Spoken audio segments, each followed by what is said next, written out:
principio, recogiendo el guante del panel que nos convoca, que es el deterioro de la separación de poderes.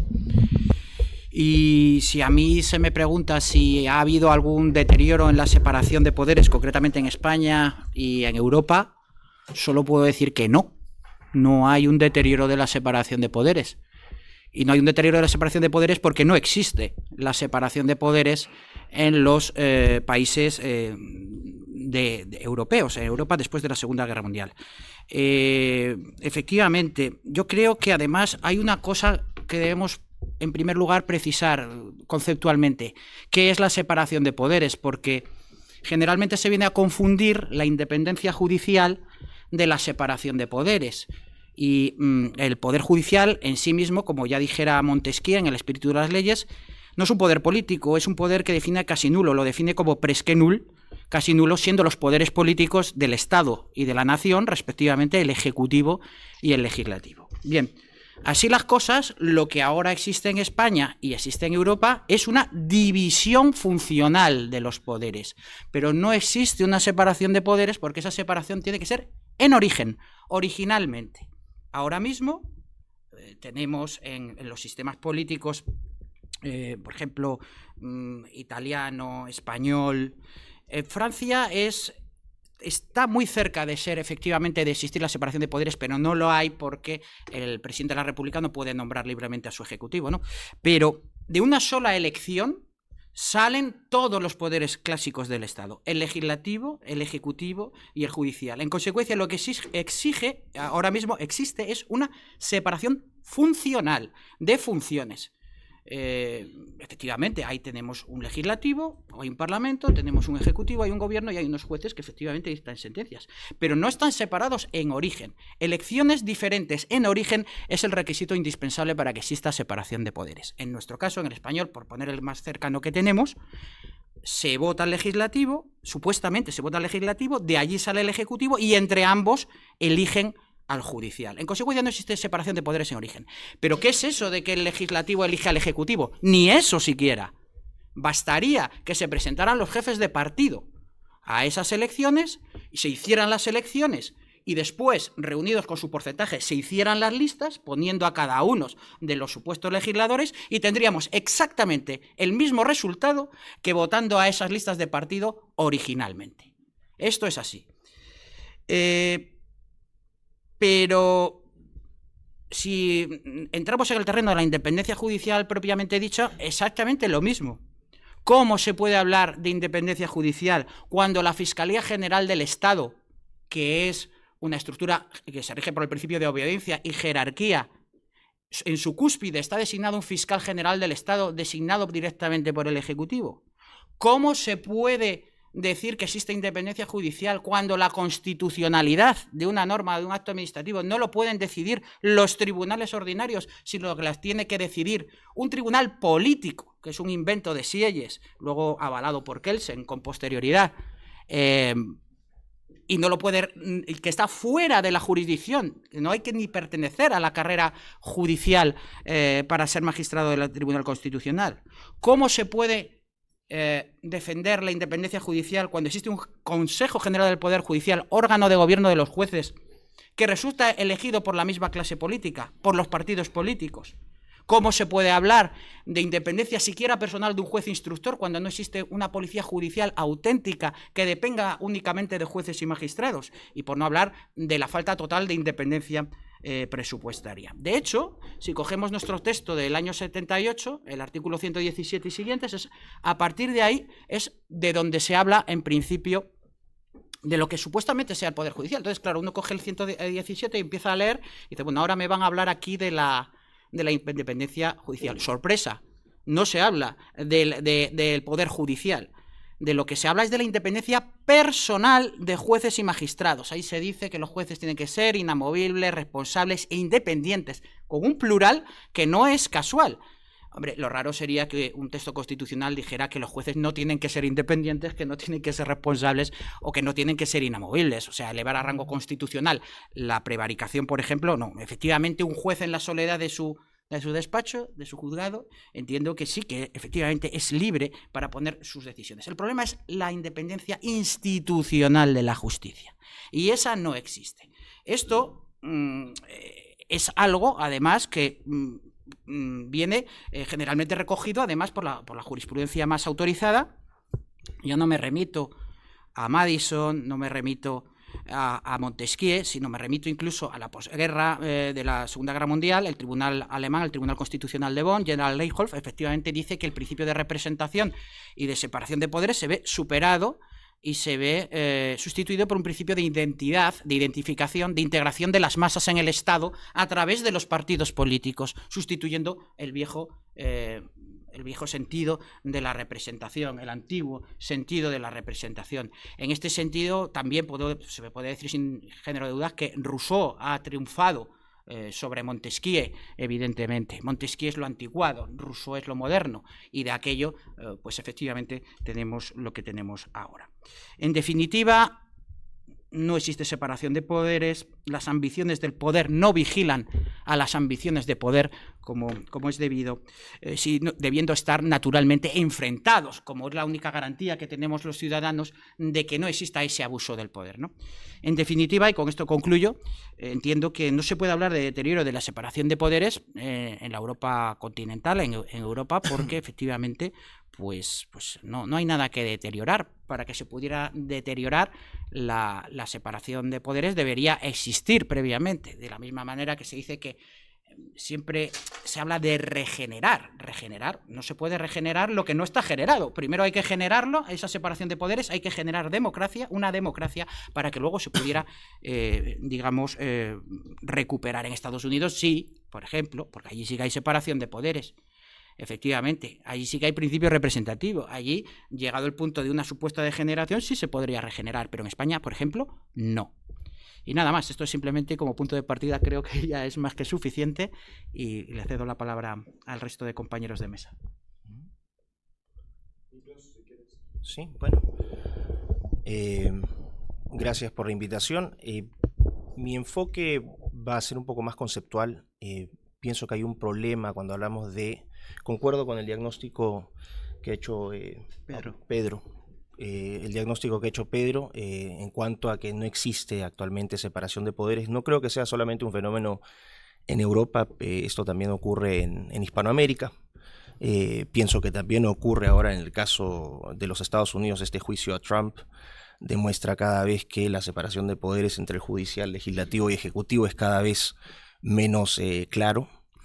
Y creo que os sumaría dos elementos. El primero es el creciente rol del supranacionalismo. Eso es un aspecto importante. En la medida en que ya el Estado-nación deja o va gradualmente perdiendo soberanía en sus decisiones en manos de poderes supranacionales, que no solamente son a nivel político el caso, por ejemplo, de la Unión Europea, que creo que es el caso más avanzado, más sofisticado de supranacionalismo, pero también en el caso de organismos supranacionales multilaterales como Organización Mundial de la Salud, las Naciones Unidas. Y creo que esto es importante porque si es que hablamos de separación de poderes, tenemos que conseguir primero separación de poderes para qué entidad o para qué unidad política, y en este caso estaríamos hablando del Estado-Nación. Lo que yo noto es una estandarización de políticas y legislación. Y eso ya te trae un grave problema en lo que viene a ser separación de poderes. Ni siquiera separación de poderes, sino prioridades nacionales. Cuando estandarizas políticas públicas y estandarizas legislación, entras en un problema. No todos los países tienen los mismos problemas, las mismas realidades, las mismas culturas, necesidades. Pero hoy lo que vemos es precisamente lo contrario. Y aquí hay un componente ideológico muy fuerte. ¿Cómo se va borrando este concepto de Estado-Nación? Lo digo abiertamente, la bandera del arco iris gradualmente está reemplazando a las banderas nacionales. Uno puede ir ahora a Londres, yo vivo en Inglaterra, y en Londres el Union Jack es casi un elemento decorativo paralelo a lo que es la bandera LGBT. No puedo dejar de decir esto porque si estamos hablando de cuestiones de separación de poderes, bueno, hacia dónde apuntan estos poderes. Ahí lo que tengo aquí es este proyecto, por lo menos en el caso de la Unión Europea, este federalismo con aspiraciones imperiales, pero como comentaba con Pedro, ¿cómo puedes crear un proyecto europeo, paneuropeo, que apunta a ser una comunidad política única, si es que ni siquiera tienes un ejército? Si es que ni siquiera puedes ejercer el principio básico del Estado, que es, ¿no?, el monopolio de la violencia. Pero sin embargo, ese es uno de los problemas, es decir, la capacidad que tiene ese organismo supranacional para intentar gobernar el resto de territorios. Así que ahí tendríamos el primer punto, la cuestión ideológica. Lo otro, factores que quizás no se consideran en el análisis, pero la gradual privatización del poder político. Esto es otro elemento gravísimo. Cuando hablamos, por ejemplo, del rol del metacapitalismo, era un concepto definido por un filósofo brasileño conservador, Olavo de Carvalho, ¿no?, de estos grandes gigantes corporativos a nivel tecnológico, financiero, farmacológico, con enormes cantidades de dinero que invierten millones y millones de dólares al año, por ejemplo, en espacios como la Unión Europea para los lobbies. Entonces, ¿qué intereses están persiguiendo? ¿Los intereses de la ciudadanía o los intereses de las grandes empresas tecnológicas, financieras y farmacológicas, por mencionar algunas, las empresas energéticas? Eso creo que nos trae a otro problema que estoy viendo también gradualmente, que es la verticalización y concentración del poder político, y cada vez en manos de representantes políticos que justamente carecen de eso, de representatividad. ¿A quién representa Ursula von Leyen? A nadie. A nadie.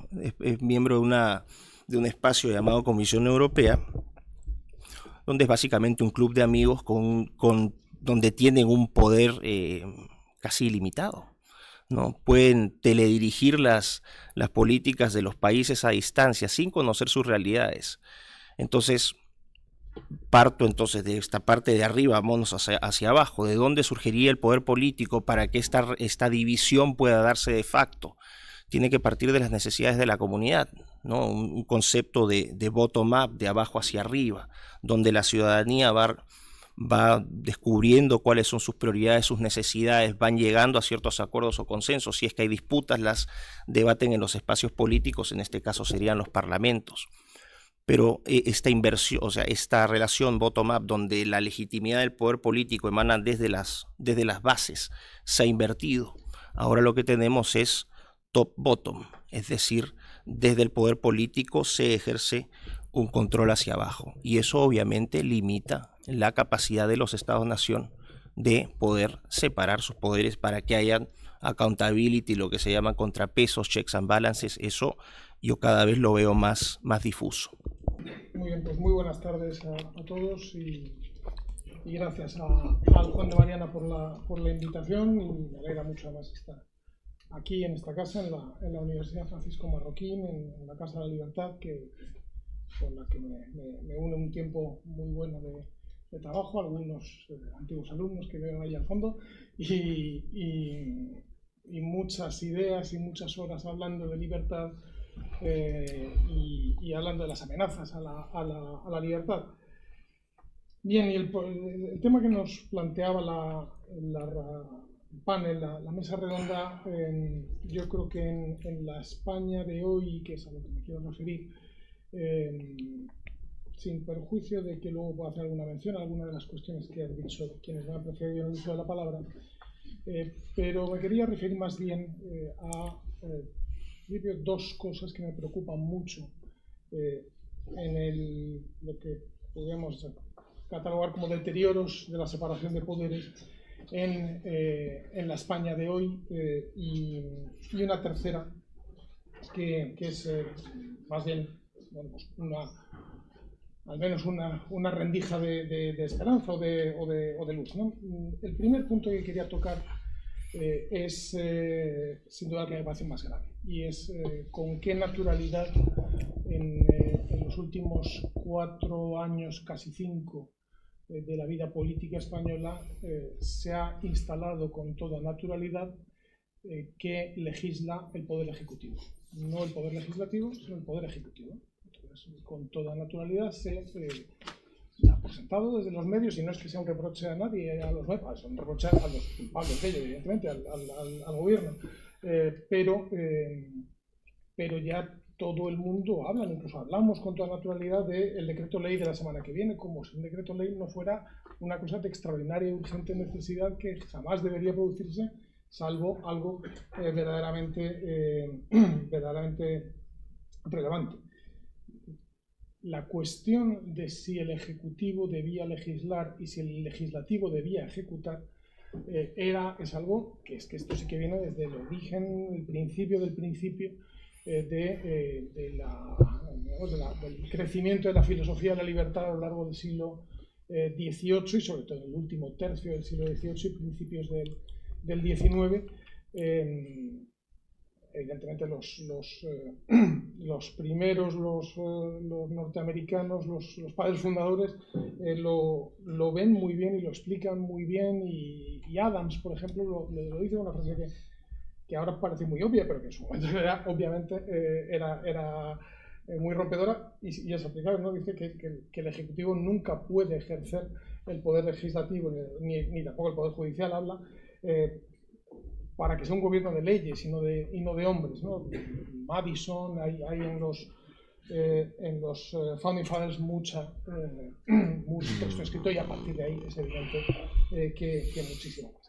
Y eso es algo que en España en este momento, aprovechándose de una redacción que en la Constitución, ateniéndose al estricto significado de las palabras, que por cierto es como se debe interpretar la ley, pero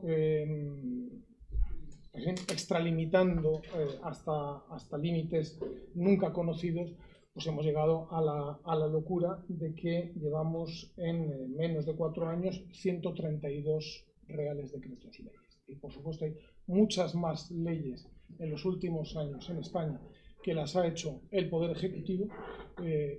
No es que las haya hecho, es que las ha aprobado el Poder Ejecutivo y luego las ha mandado a convalidar al Parlamento, que hayan sido leyes propuestas por el Poder Ejecutivo o que hayan surgido de proposiciones de ley en el Congreso o en el Senado. Yo creo que esto es de las cosas que más pervierten, que más está teniendo efectos de todo, desde la ínfima calidad de la legislación de todo el mandato de Pedro Sánchez. Es decir, solo pongo un ejemplo, que además me tocó a mí en parte gestionar las consecuencias en la Comunidad de Madrid. Era el decreto ley por el que se creaban y se regulaban las ayudas que se dieron a empresas cuya facturación había bajado durante los meses del COVID. Hicieron un decreto ley tan mal hecho que tuvieron que hacer 5 decretos leyes después para corregir el primer decreto ley, porque se iban dando cuenta, según iban avanzando las semanas, de que estaba mal hecho. Otras veces se dan cuenta que está mal hecho y les da igual y tiran para adelante con lo que hay. Lo cual a mí me parece que es gravísimo. Creo que es algo que sin duda debe formar parte del capítulo de cosas que acaben con el mandato de Pedro Sánchez y que no se repitan ni se perpetúen nunca más que estrictamente pues, para lo que está concebido el decreto ley, que ya es bastante discutible, pero podría tener un sentido si es muy limitado a la verdadera, extraordinaria y urgente necesidad. La segunda cuestión que quería poner encima de la mesa es algo más silente, menos perceptible, pero que lo estamos viendo en España y en otros países, ¿no? El segundo fenómeno del que voy a hablar, que es el fenómeno de las agencias, sí es un fenómeno que es mucho más común, desde los Estados Unidos hasta los demás países de lo que llamaríamos el mundo libre, ¿no? Y es la creación, la aparición de agencias dentro del Poder Ejecutivo a las que se les atribuyen poderes importantes y que terminan generando unas consecuencias que yo creo que son distorsionadoras de la libertad, mejor dicho, que restringen la libertad humana, que yo creo que es en lo que todos estamos pensando aquí en esta sala. Es algo de lo que muy tempranamente gente brillante como Milton Friedman pues ya alertaron de lo que eso podía significar. Es decir, de hasta qué punto el poder de las agencias podía ser un poder que se convirtiera en un poder de enorme limitación y de una limitación sobre todo arbitraria y que además interpretada con los esquemas de análisis de public choice se ve muy claro, ¿no? Recordaba Milton Friedman como la FDA, nada más aparecer en sus primeros años, estuvo a punto de prohibir la sacarina. Por si acaso, como había habido el problema de la talidomida unos años antes, por si acaso, o sea, los funcionarios de la FDA, ¿cuál era el drive de su conducta? Lo que explica Public Choice. El incentivo era: no me vaya a meter yo en un lío. Pues oye, por si acaso, a ver, esta cosa llamada sacarina, vamos a ponerla entre paréntesis. No lo hicieron finalmente, pero hubieran podido hacerlo, y se ha hecho en otras muchas veces. El problema de las agencias es que, tal y como aparecen configuradas, e insisto, esto es algo que ocurre con diferentes intensidades, pero en casi todos los países, es que en realidad funcionan simultáneamente con un poder ejecutivo, con un poder normativo de creación de la norma y con un poder judicial, con un poder de control de la aplicación de la norma. De tal manera que la agencia encargada de tal o cual ramo de actividad, teóricamente es una agencia para proponer estándares. La proposición de estándares implícitamente se convierte en una obligación de hacer exactamente lo que dice la agencia y no poderte salir, porque si no entras en la parte del control que ejercen, y cómo esos estándares se convierten en una norma a veces explícita, a veces difusa, pero presente, y que todos los que se acercan a esas agencias, y no pongo ejemplos, pero estoy seguro que están en la mente de muchos de los aquí presentes, y más estando en una universidad, como esas agencias en distintos ramos de actividad en España y en otros países están teniendo un poder que muchas veces raya en la arbitrariedad o entra en la arbitrariedad directamente, además aprovechando que en muchas ocasiones quienes tienen que tener una interlocución con esas agencias no son muchos actores, son pocos, son los que operan en el mercado o en la actividad tal. No es todo el conjunto de los ciudadanos, es poca gente. Y es poca gente que además de conocerse entre ellos, todos saben que van a tener que encontrarse con esa agencia una y otra vez. Resultado, nadie termina por levantar la voz y denunciar lo que en ocasiones son claramente arbitrariedades, porque sabe que te lo vas a encontrar al mes siguiente o al semestre siguiente cuando quieras presentar el siguiente producto o la siguiente actividad o la siguiente cuestión para que te dejen avanzar con ella. Con lo cual, creo que ahí hay un campo de reflexión. Yo solamente quería hacer el planteamiento. En otros países se ha avanzado más en la reflexión sobre cómo limitar o poner coto a ese poder de las agencias, y a mí me echo en falta que en España haya más. Es más, en España todavía creo que estamos más bien en la fase inicial, en la de que instintivamente, conjunto, digamos, la opinión pública, salvo que esté muy bien informada, y en general los medios de comunicación piensan que si se crea una agencia, eso instintivamente eso es bueno, eso ya va a estar bien a partir de ahora, sin darse cuenta de que a lo mejor es exactamente todo lo contrario. Y el tercer punto que yo quería tocar era lo importante es que son los contrapesos, ¿no? Y lo estamos viendo en este momento en la España de hoy, ¿no? Evidentemente los contrapesos institucionales y los que son verticales y los que son de división horizontal del poder. Pero al final que el poder esté repartido creo que tiene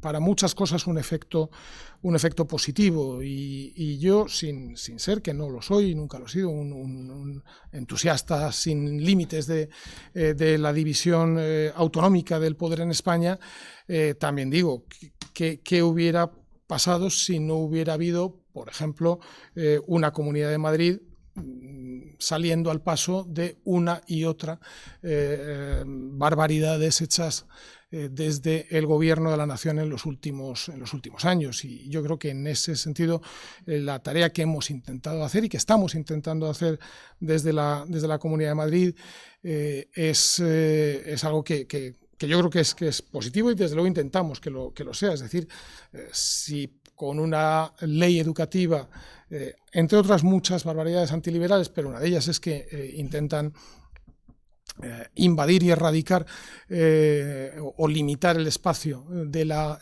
enseñanza de titularidad privada en España, bueno, pues nosotros, ¿qué hicimos inmediatamente? Una ley maestra de educación para prorrogar los conciertos educativos en Madrid por lo menos durante 10 años. Y ya hasta dentro de 10 años ojalá que hayamos cambiado las cosas. Frente a subidas de impuestos, bajadas de impuestos, ley de defensa de autonomía financiera, recursos ante el Tribunal Constitucional contra invasiones tan bárbaras, no solamente de las competencias autonómicas, sino claramente de la propiedad de los individuos, como es el autodenominado impuesto temporal de solidaridad de las grandes fortunas. Lo hemos llevado inmediatamente al Tribunal Constitucional, o lo vimos durante el COVID, probablemente es cuando se vio con más dramatismo y con más claridad cómo era necesario, y menos mal que, al menos desde mi punto de vista, que no tiene por qué ser compartido evidentemente por todos, que hubo una Comunidad de Madrid que se negó a incurrir en la locura propugnada por el gobierno de la nación y en otros muchos países de que había que encerrar a todo el mundo todo el tiempo y sin límites y el que no lo hiciera era poco menos que un criminal contra la opinión pública. Bueno, pues aquí en Madrid aquí siguieron los comercios abiertos, los establecimientos abiertos, teatros abiertos, la ópera abierta, los bares abiertos y además, por cierto, con buenos resultados en términos de evitar contagios y de evitar el crecimiento de la enfermedad. Tenemos un gobierno que ha pretendido, que de hecho pretende, pues lo tiene en vigor, por supuesto, mediante decreto ley, decir a qué hora hay que apagar el alumbrado de cada uno de los comercios, porque él sí que sabe cuál es la hora buena para pagar el comercio que está aquí arriba y el comercio que está en el otro extremo del país. Obviamente nos hemos negado y en Madrid pues podemos ver perfectamente cómo las cosas están funcionando con toda normalidad, además de que lo hemos recurrido ante el Tribunal Constitucional. Y hoy mismo, hoy el Gobierno anuncia, junto con dos partidos todavía más ultraizquierdistas que el propio gobierno, cómo se dispone a aprobar una ley que limita el derecho de propiedad, que limita la libertad de contratación, en este caso en el campo de la vivienda, invadiendo y pretendiendo hacer una cosa que es que además se creen que es una cosa que se les ha ocurrido y que va a ser una muy buena idea. O sea, lo de ponerle tope al precio de las viviendas, eso es antiguo como lo es la tiranía. Es decir, desde la noche de los tiempos ha habido gente a la que se le ha ocurrido: si le pongo un tope al precio a la vivienda, le pongo un tope al precio a los alimentos, esto va a funcionar fenomenal. Y siempre ha funcionado desastrosamente mal. Y hay casos en todos los ámbitos en los cuales se ve perfectamente. Nosotros, desde luego, hoy, ya lo habíamos dicho, pero hoy mismo hemos anunciado, y lo ha dicho Ayuso, que a poco margen que nos dejen a las comunidades autónomas. En Madrid, desde luego, no lo vamos a aplicar. Si depende de que las comunidades autónomas tengamos que declarar zonas tensionadas o historias que se inventen, y que, en todo caso, vamos a defender la libertad de los individuos y la libertad de las personas para contratar en los precios que libremente acuerden. Y estas eran las cuestiones que yo quería poner encima de la mesa, así que nada, ahora veáis. Claros un poco los 3 puntos de partida, si queréis os podéis dar un poco réplica a lo que siempre... Pues, solo un par de cosillas, simplemente lo que decía el señor Miklos, pues lo que le decía, evitar la concentración del poder político, eso solo tiene una manera de hacerse real, accesible, que es la democracia. La democracia son 2 cosas muy sencillas. Bueno, democracia, pueden decir ustedes, hay tantas definiciones de democracia como autores, ¿no? Sí, de democracia material, sí, que es lo que obedece a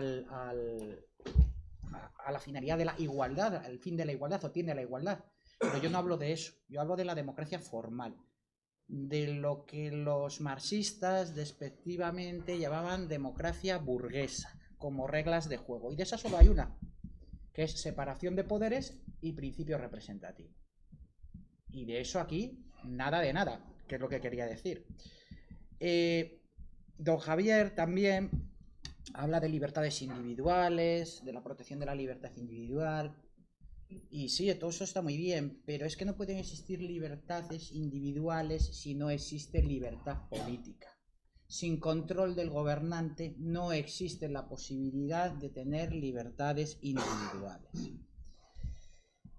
En contra de lo que defiende don Javier, que es el reparto del poder, que yo le he oído, me ha dicho que el poder tiene que ser repartido.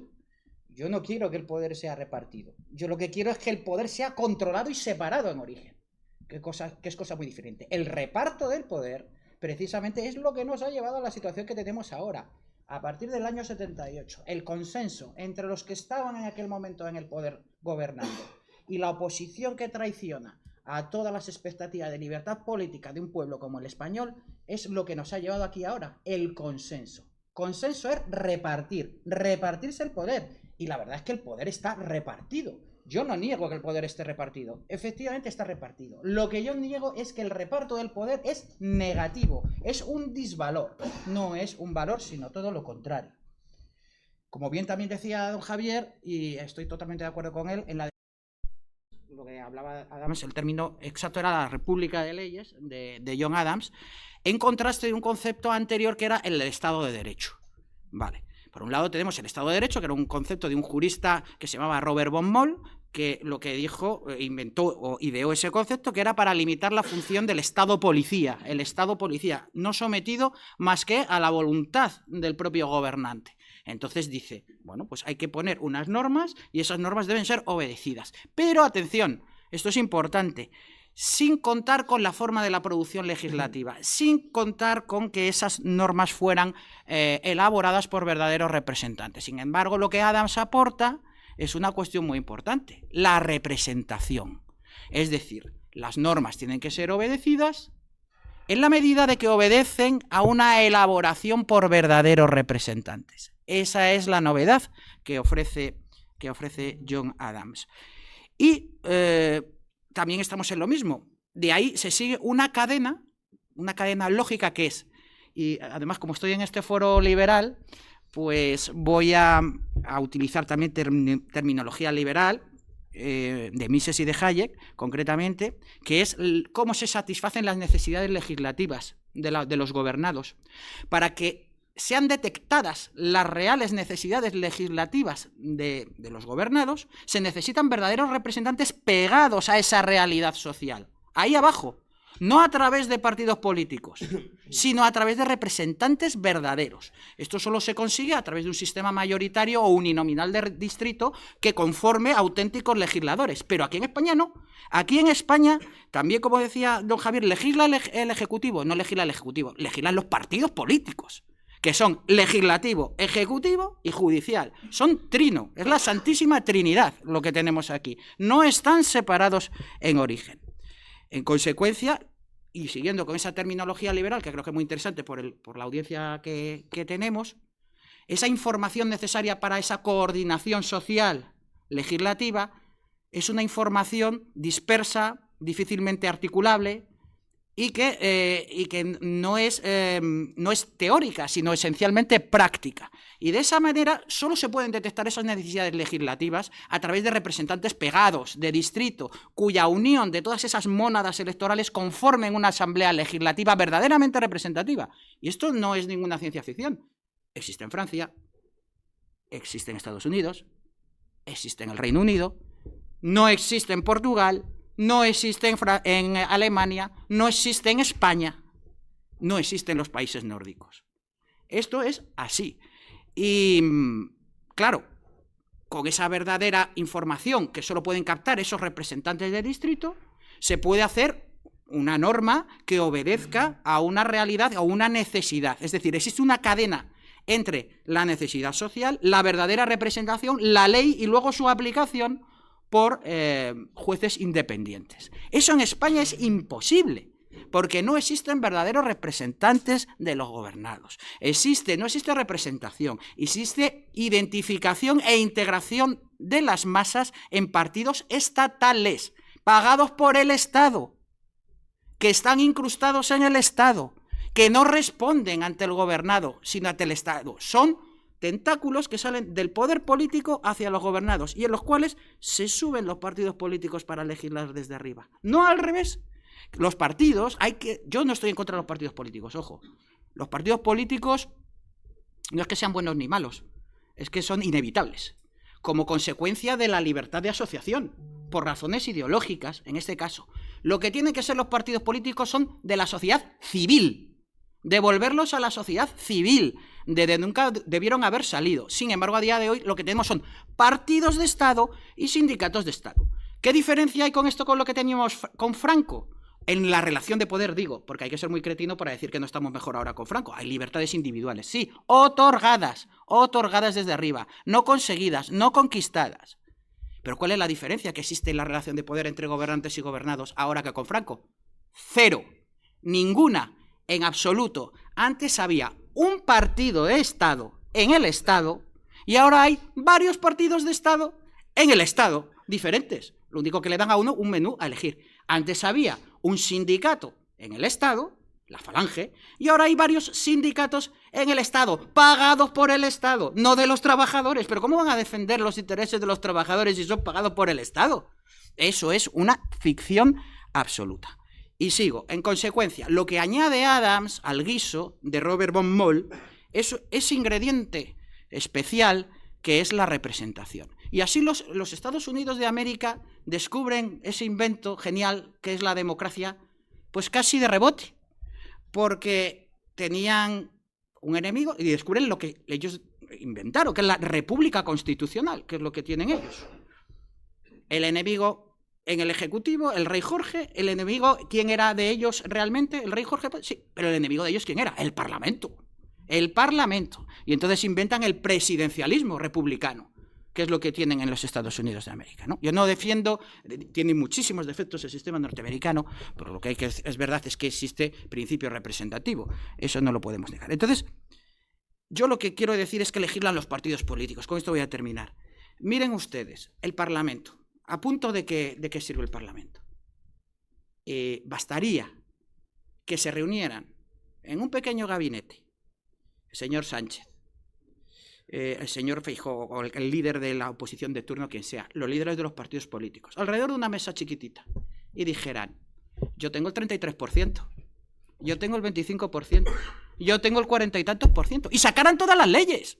Pero ¿qué más me da que vaya a un Parlamento después si son reflejo de unas elecciones a sistema proporcional de listas de partido de Estado? Es ridículo, es una farsa auténtica. Bastaría que se reunieran ellos y sacaran las leyes. En ese punto me da exactamente igual que lo diga el Ejecutivo que lo se digan al Parlamento, porque al fin y al cabo es el reflejo de una matemática proporcional de un régimen, como es el español, que no cumpliendo las reglas que he dicho, representación y separación de poderes en origen, no se puede llamar democracia. La ciencia política ha definido esto como estado de partidos. Y ese es el nombre técnico, estado de partidos. Y nada más, que creo que no es poco, vamos. Pues, pero con alusiones ¿Sí? mitos. Bueno, yo estoy de acuerdo con lo que ha dicho Pedro. Lo que tiene son un sistema de partidos estatales, o sea, te ofrecen un menú donde todos los platos saben igual. Y el problema es que cuando sale un plato que sale distinto se le califica extrema derecha. Ese es un primer punto que quisiera resaltar. El segundo es, complementando lo que había mencionado al principio, ¿no? Esta idea de pérdida de soberanía que creo que es indispensable para entender, separamos los poderes de qué entidad política, ¿no? Cuando vemos que el Estado-Nación está siendo atacado de manera tan fuerte, o no atacado, vamos a decir, socavado en cuanto a sus funciones, a sus responsabilidades, ¿no? A esos encargos. Y vemos cada vez que surgen leviatanes supranacionales que ni siquiera cumplen el principio básico de su contrato social, que es proporcionar paz y seguridad, porque ya vemos lo que está pasando en todas las ciudades europeas con los temas de violencia. Aquí habría que agregar otro elemento al hecho de la concentración de poder político y verticalización, que plantea también esta crisis de legitimidad y representación. Un elemento clave, creo que no se considera en la lectura política actual para este tema en particular, que es el rol creciente de la tecnología. Creo que eso es un elemento fundamental para entender la separación de poderes actualmente. Solamente a modo de contexto, a modo de dar un poco de contexto a esta idea que quiero introducir, si pensamos a fines del siglo XVIII, cuando se inventa la máquina de vapor, a partir de este invento, este cambio tecnológico, surge un nuevo modelo económico, es decir, las industrias textiles del noroeste de Inglaterra, en Manchester. Surge un nuevo modelo económico, el capitalismo moderno. Y como reacción a los beneficios y desigualdades también, ¿no? a los beneficios y a los daños generados por este nuevo modelo económico, la crítica más fuerte surge en 1848 con el Manifiesto Comunista de Engels y Marx. ¿A qué voy con esto? Que un cambio tecnológico generó un cambio en el modelo económico que determinó también una nueva forma de interpretar la política, y estos cambios, que más o menos en su conjunto llevaron un periodo de 80 años, han dictado el debate político y la pugna política, partidaria también, en los últimos 200 años, 150 años. Es decir, seguimos hablando en términos de izquierda y derecha, tomando desde las ideologías del liberalismo inglés de Locke de fin del siglo XVII, pasando por todas estas ideologías del siglo XVIII, siglo XIX, siglo XX. Creo que hay un elemento clave aquí, que es qué rol está jugando, qué rol están jugando y qué rol van a jugar las tecnologías convergentes, particularmente la inteligencia artificial, en el rol del Estado en la separación de poderes, cuando cada vez están automatizando más procesos de toma de decisiones, están digitalizando procesos también. Y creo que ahí hay un problema con el aparato estatal que no está yendo a la misma velocidad, a la velocidad de estos cambios tecnológicos. Creo que hay un problema no solamente de interpretación, sino también de a nivel de funcionarios públicos, de ignorancia profunda sobre el impacto que estas tecnologías van a tener en nuestras vidas. No solamente como ciudadanos, sino también como administradores. Finalmente, ¿quiénes van a administrar? Puede parecer absurdo, y claro, si uno lo pone en un horizonte de tiempo de 5 o 10 años, es absurdo, es ciencia ficción. Pero si nos ponemos en un horizonte de 30, 40, 50 años, sí podemos pensar, por ejemplo, que los poderes del Estado ya vendrían a ser irrelevantes porque centralizarías toma de decisiones, por ejemplo, a los algoritmos. Esto obviamente lo que estoy tratando de hacer con esta idea, no estoy leyendo el futuro, pero creo que sí es importante entender qué rol va a jugar la tecnología, especialmente estas tecnologías convergentes, en la administración de los Estados-nación. Si es que el concepto de Estado-nación va a seguir sobreviviendo, y por eso veo también ahí una asociación entre lo que mencionaba, esta verticalización y concentración del poder político, con la necesidad de tener este esquema para poder centralizar toma de decisiones y automatizarlas. Creo que ahí hay un punto muy importante. ¿Cuál va a ser el rol del Estado? ¿Cuál va a ser el rol de estos poderes? Ahora, por ejemplo, parecerá absurdo, pero ya en China existen juzgados familiares que ya no dirimen casos con jueces humanos, sino que pasan directamente a algoritmos. Es decir, esta tecnología ya no es simplemente ciencia ficción, ya está dándose. Y podemos empezar a nivel básico, pero podemos ir elevando esa toma de decisiones a cuestiones más complejas. Entonces, simplemente planteaba esto como para ampliar un poco la discusión y algunas ideas sueltas. Gracias. Algunos comentarios. Sí. Vamos a ver, empezando por estos últimos de cuestiones que decía Miklos. Sí, uno puede mirar la tecnología y pensar que hay alguien horrible detrás que lo manipula. Puede que mire y vea al Partido Comunista Chino, y es cierto que lo pueda ver, pero puede ver a lo mejor a Putin, y entonces también asusta mucho. Y no quiere uno verlo, ¿no? Y me temo que también hay mucho de eso y cerca además. Por tanto eso existe. Ahora también pensemos cuánto ensanchamiento del campo de la libertad individual ha traído la tecnología. No me refiero a los últimos 20, 25, 15 años, que por supuesto, sino desde la noche de los tiempos. Es que gracias a la tecnología, propulsada obviamente por el capitalismo y la economía de libre mercado, y la libertad, la propiedad y el gobierno limitado, no repartido, sino limitado, es como ha avanzado la humanidad. No me hagas decir, Pedro, cosas que yo no he dicho. No. Oye, y tú has dicho que no hay policía judicial. Quiere que haya policía por todas partes. Pedro nos amenaza con la policía en casa. No, sí, claro. La que hay sea de verdad. Pero déjame ahora que hable yo, hombre. Que no soy un defensor de los repartos de poder, sino un defensor de la limitación del poder, y además trato de, al menos en la parte que a mí me corresponde, mandar cada vez menos y sobre menos cantidad de dinero extraído coactivamente a mis semejantes.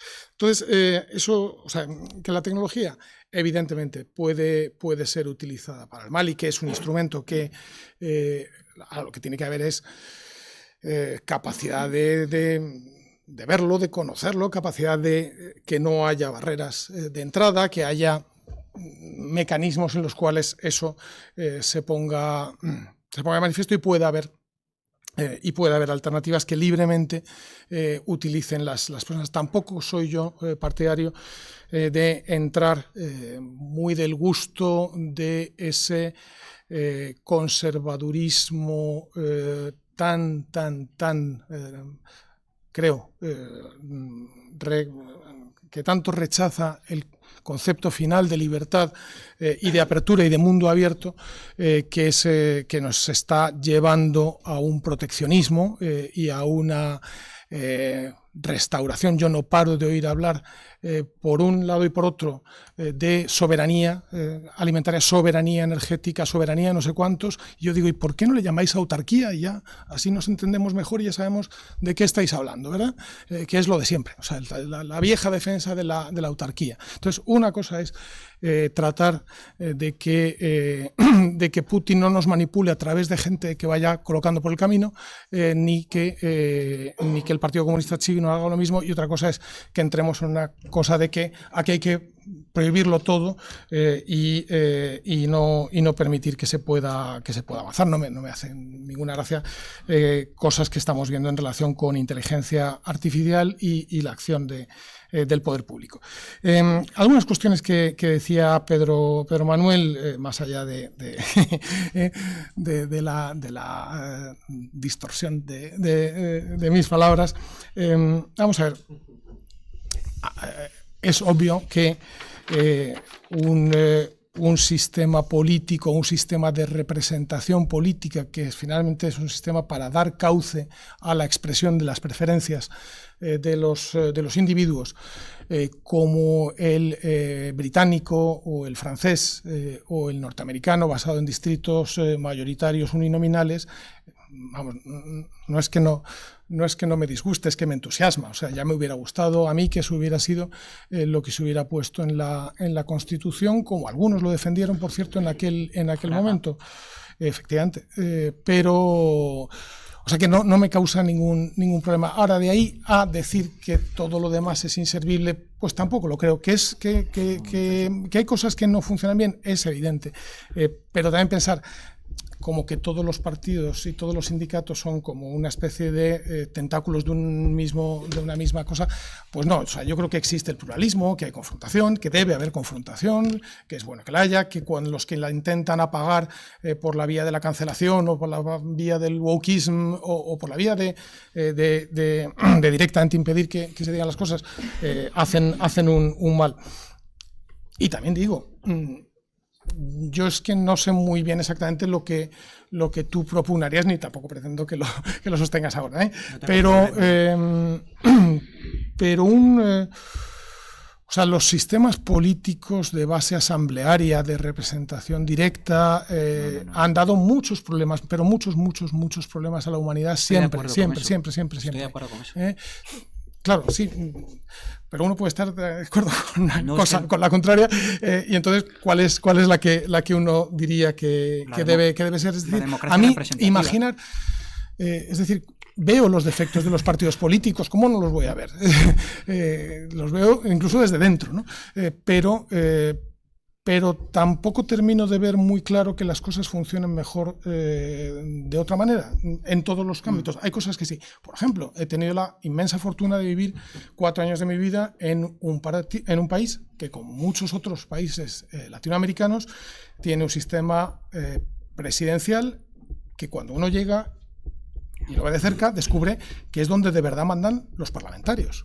Los parlamentarios en España, yo he sido diputado en el Congreso, los parlamentarios en España no mandan nada, porque hay una estructura de grupo parlamentario que uno puede estar más de acuerdo o no, pero que digamos, aglutina las preferencias expresadas en elecciones en forma de iniciativas que tu portavoz te tiene que firmar y un voto que, salvo ocasiones muy raras, es un voto de conjunto del grupo parlamentario.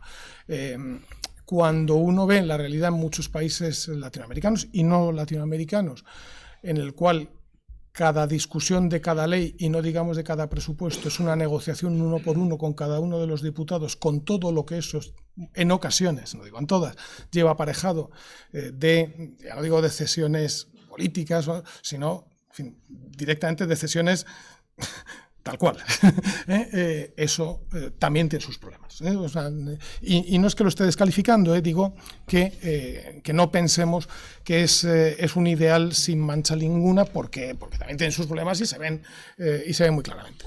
De manera que en fin, yo creo que tenemos que seguir avanzando y trabajando. Y a mí me parece que lo importante es tener en la cabeza y siempre como guía la idea de que cada paso que se dé sea un paso que limite o haga más pequeño el ámbito de atribuciones y el ámbito de poder del poder público y que deje un poquito más de margen a la libre decisión de los individuos, a los libres acuerdos, a la cooperación voluntaria, al mercado, etcétera. Aunque los pasos sean pequeños y cuando puedan ser un poquito más grandes, pues los damos un poquito más grandes, pero que no sean en la dirección contraria. Muy bien, bueno, muchísimas gracias. Muchas gracias.